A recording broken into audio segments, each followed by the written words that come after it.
Welcome to Quickies. My videos are for entertainment purpose only.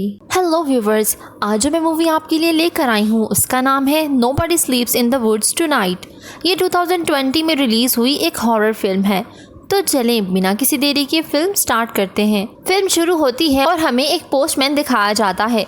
वो जंगल में letter post करने आया था। वहाँ जंगल में एक लेडी कपड़े धो रही थी और वो ब्लड से नहाई हुई थी।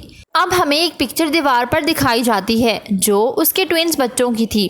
दरवाज़ा नॉक करने पे वो लेडी दरवाज़ा ओपन नहीं करती क्योंकि म्यूज़िक बहुत ज़्यादा लाउड था। पोस्टमैन को बड़ी अजीब सी आवाज़ें आती हैं। जैसे ही वो बेसमेंट तक पहुंचता है तो उसे पता चलता है कि यहाँ से आवाज़ें आ रही हैं। जैसे ही वो बेसमेंट के पास जाता है तो उसे किसी के रोने और चिल्लाने की आवाज़ें आ रही थी।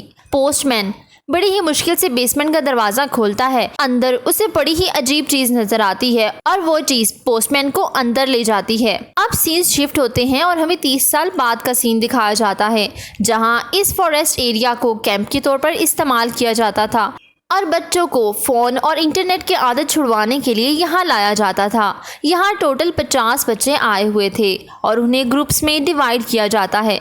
मैनेजर उन्हें समझाता है कि आपने इस कैंप को एंजॉय करना है और उन्हें बताता है कि आपको पता है आपको यहाँ क्यों लाया गया, क्योंकि आप लोग इंटरनेट के इतने एडिक्टेड हो गए हैं कि आपको आइडिया ही नहीं आपके आसपास क्या हो रहा है। हम यहाँ आपको एक अच्छा चांस दे रहे हैं कुछ नया सीखने का और मोबाइल से जान छुड़ाने का।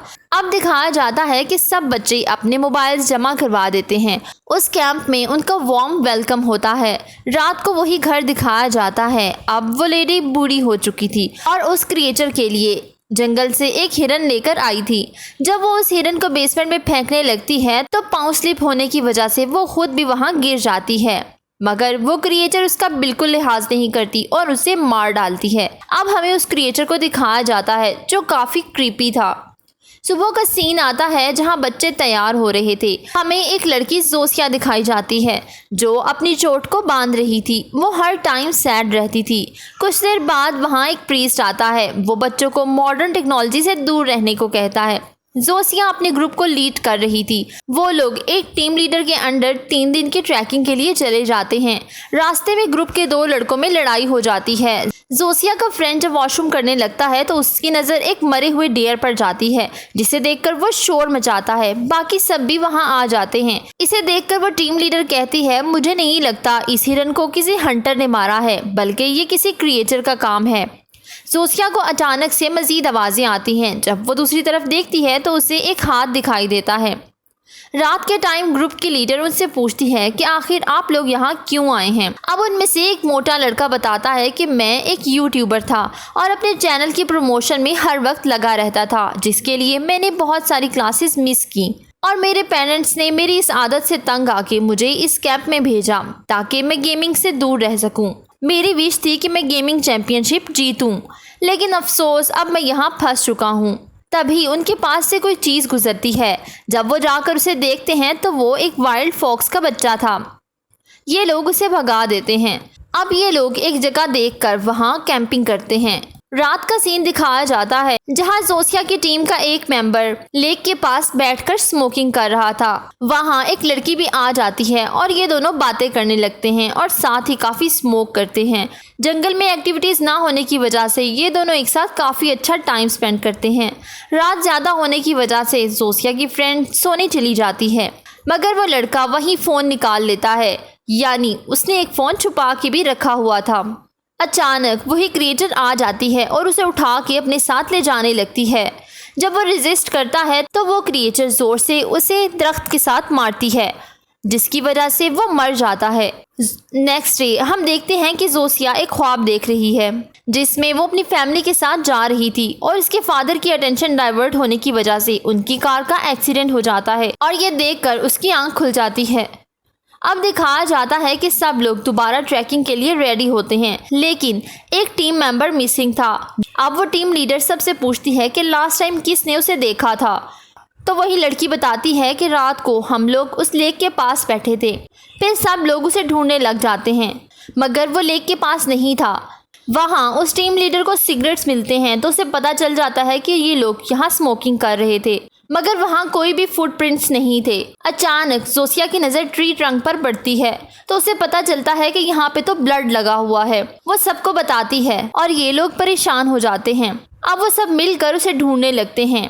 अब दिखाया जाता है कि दो फ्रेंड्स कैंप के पास बैठे हुए हैं और बाकी लोग उस बेसमेंट तक पहुंच जाते हैं जहां से बड़ी ही स्मेल आ रही थी। अब उन्हें पता चलता है कि वहां उनके फ्रेंड की डेड बॉडी पड़ी हुई है। ये लोग उसे देखकर परेशान हो जाते हैं। तभी वहां वो क्रिएचर भी आ जाता है जिसे देखकर सब डर जाते हैं। ग्रुप लीडर बैक डोर से सब टीम मेंबर को बाहर निकालती है, मगर जब खुद बाहर निकलने लगती है तो उसको वही फोन नजर आता है जो उस लड़के की पॉकेट में था। वो क्रिएचर ग्रुप लीडर का सर धड़ से अलग करके बाहर फेंक देता है। दोनों बच्चे ये देखकर डर जाते हैं और भागने लगते हैं। दूसरी तरफ कैंपिंग के पास रुके दोनों बच्चे अनीला और डैनियल आपस में बातें कर रहे थे। ये लोग उसी लेक के पास बैठे हुए थे। डैनियल बताता है कि मैंने कुछ ऐसे काम किए हैं जिसका मुझे अफसोस है। अब वो दोनों मज़ीद बातें कर रहे थे। डैनियल से बताता है कि मैं एक गे हूँ और ये बात मैं अपनी फैमिली को नहीं बता सकता, मगर अनीला उसे बकअप करती है कि तुम इस बारे में परेशान ना हो और अपनी लाइफ को खुलकर जियो। अचानक वो बातें करते करते खामोश हो जाती है। जब डैनियल देखता है तो वो परेशान हो जाता है क्योंकि उस क्रिएचर ने एक लकड़ी के जरिए उस लड़की को बड़ी बुरी तरह से मार दिया था। अब डैनियल वहाँ से भागकर एक चर्च में पहुँच जाता है। वो आके प्रीस्ट को मिलता है और उन्हें सारी बात बताता है, मगर वो उसकी बात का यकीन नहीं करते और उसे स्टैब करके बेहोश कर देते हैं। जब उसे होश आता है तो वो प्रीस्ट उसे कहता है कि मैं तुम जैसे लोगों को अच्छी तरह जानता हूँ। तुम लास्ट ईयर में मेरे पास आए थे। तुम लोग सिर्फ सोसाइटी पे बोझ हो। फिर इस प्रीस्ट को बाहर से अजीब आवाज़ें आने लगती हैं। जब वो बाहर जाके देखता है तो वही क्रिएचर उसे बुरी तरह मार देती है। अब वो एक मशीन में डाल के उसके छोटे छोटे टुकड़े कर देता है। अंदर दिखाया जाता है कि डैनियल ने खुद को किसी तरह से छुड़वा लिया है। जब वो विंडो से बाहर देखता है तो ये मंजर देखकर वो डर जाता है और खुद को छुपा लेता है। वो क्रिएचर जब चर्च के अंदर आता है तो उसे डैनियल नहीं मिलता। अब सीन शिफ्ट होते हैं जोसिया और उस मोटे लड़के पे। ये लोग एक अननोन पर्सन के घर आते हैं जो कि काफ़ी ओल्ड था। वो उन्हें उस क्रिएचर की स्टोरी बताता है कि एक लेडी उस जंगल में रहती थी जिसके ट्विंस बच्चे थे। ये लोग काफ़ी हैप्पीली रह रहे थे, मगर एक दिन स्पेस से कोई मेटेरॉइड आया जिससे वो दोनों बच्चे अपने घर ले आते हैं। उनकी मदर को इस बारे में कुछ भी पता नहीं था। जब वो उन्हें सुलाकर खुद सोने चली जाती है तो रात को उस मेटेरॉइड से कोई अजीब सी चीज़ निकलती है। ये एक ब्लैक लिक्विड था जो उन बच्चों के अंदर चला जाता है और उसकी वजह से ये बच्चे बिल्कुल चेंज हो गए थे, बल्कि एक मॉन्स्टर बन गए थे। जब सुबह उनकी मदर देखती है तो वो देखकर हैरान होती है। उसके दोनों बच्चे एक डॉग को मारकर खा रहे थे। ये देखकर उनकी मदर ने उन्हें हमेशा के लिए बेसमेंट में बंद कर दिया और सालों तक वो उन्हें खाना देती रही। मगर फिर एक दिन वो खुद भी उनका विक्टिम बन गई। वो क्रिएचर एक नहीं बल्कि दोनों ट्विंस भाई हैं। अब जोसिया और उसका फ्रेंड कहते हैं कि हमें वो मोबाइल लेना होगा जो उनके फ्रेंड का है। ये लोग डिसाइड करते हैं कि हम दोबारा उसी बेसमेंट में जाएंगे और उस बूढ़े आदमी की रोकने के बावजूद वो लोग ऐसा ही करते हैं। जोसिया अपने फ्रेंड को एक नाइफ देती है और उसे वेट करने का कहती है। वो मोटा लड़का उस घर का डोर नॉक करने लगता है ताकि वो क्रिएचर दरवाज़ा खोलने आए और वो उसे डिस्ट्रैक्ट कर सके, जबकि जोसिया जल्दी से वो फ़ोन ले ले। मगर इसके उल्ट होता है। जोसिया जैसे ही फ़ोन लेने लगती है तो वो क्रिएचर आ जाता है, मगर लकीली कहें या अनलकीली जोसिया को बचाने वो मोटा लड़का भी वहां पहुंच जाता है और वो क्रिएचर पर अटैक करता है। मगर क्रिएचर को कहाँ कोई फ़र्क पड़ना था। वो उल्टा उस नाइफ से जोसिया के फ्रेंड पर अटैक करता है और उसे खाने लगता है। जोसिया उसे बचाने के लिए आगे बढ़ती है तो वो क्रिएचर उसे भी मारता है और वो भी होश हो जाती है। अब जो जोसिया की आंख खुलती है तो वो बिल्कुल सही सलामत थी, मगर उसका फ्रेंड दर्द से तड़प रहा था। वो अपने फ्रेंड को साथ लेकर जाना चाहती थी, मगर उसकी हालत बहुत ही ख़राब थी और वो जोसिया से कहता है कि प्लीज़ मुझे मार डालो, और ना चाहते हुए भी जोसिया उसे मार देती है। अब दिखाया जाता है कि जोसिया को चेन से बांधा हुआ था। वो भागने लगती है, उसे कुछ याद आता है। असल में जोसिया की फैमिली का जब एक्सीडेंट हुआ तब से वो काफ़ी डिप्रेस रहती थी। वो सुसाइड करने की भी काफ़ी बार कोशिश कर चुकी थी। उसने ठान ली थी कि वो अपने फ्रेंड्स का बदला ज़रूर लेगी। अब वो हिम्मत करके खुद को छुड़ाती है और उसे बेसमेंट से एक तलवार मिलती है, जिसे लेकर वो उस क्रिएचर के रूम में जाती है। एक क्रिएचर सो रहा था और दूसरा शायद अपना खाना ढूंढने गया था। वो जल्दी से जाकर उस क्रिएचर को मार देती है। उधर दिखाया जाता है कि ओल्ड मैन के डोर पर कोई नॉक करता है। ओल्ड मैन को लगता है कि शायद ये वही क्रिएचर है और वो बिना देखे उस पर फायर करता है। जब वो बाहर आके देखता है तो वहाँ डैनियल था। वो चर्च से भाग कर इधर आया था ताकि अपनी जान बचा सके, मगर यहाँ आके वो मर जाता है। अब सीन्स शिफ्ट होते हैं जंगल की रोड पर। यहाँ एक पुलिस ऑफिसर जा रहा था। जोसिया भागते भागते वहाँ पहुँच जाती है और उससे हेल्प मांगती है। वो उसकी हेल्प के लिए तैयार हो जाता है और उसे अपनी कार में बिठाता है, लेकिन उस क्रिएचर का भाई देख के वो कार रोक लेता है।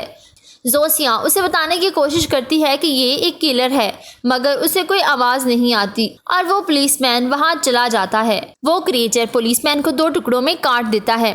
अब वो जोसिया के पीछे था। जोसिया कार ड्राइव करने लगती है। क्रिएचर कार के ऊपर चढ़ जाता है और जोसिया पर अटैक करता है, मगर जोसिया जैसे ही कार ड्राइव करती है तो क्रिएचर नीचे गिर जाता है। अब जोसिया बार बार कार उस क्रिएचर पर चढ़ाती है ताकि उसे मारा जा सके और फाइनली वो दूसरे क्रिएचर को भी मार देती है। रात को हम देखते हैं 2 आदमी शराब के नशे में होते हैं और दोबारा वो क्रिएचर जिंदा हो जाता है और इसके साथ ही मूवी का एंड हो जाता है। Please don't forget to subscribe, follow my social handles. Thank you for watching.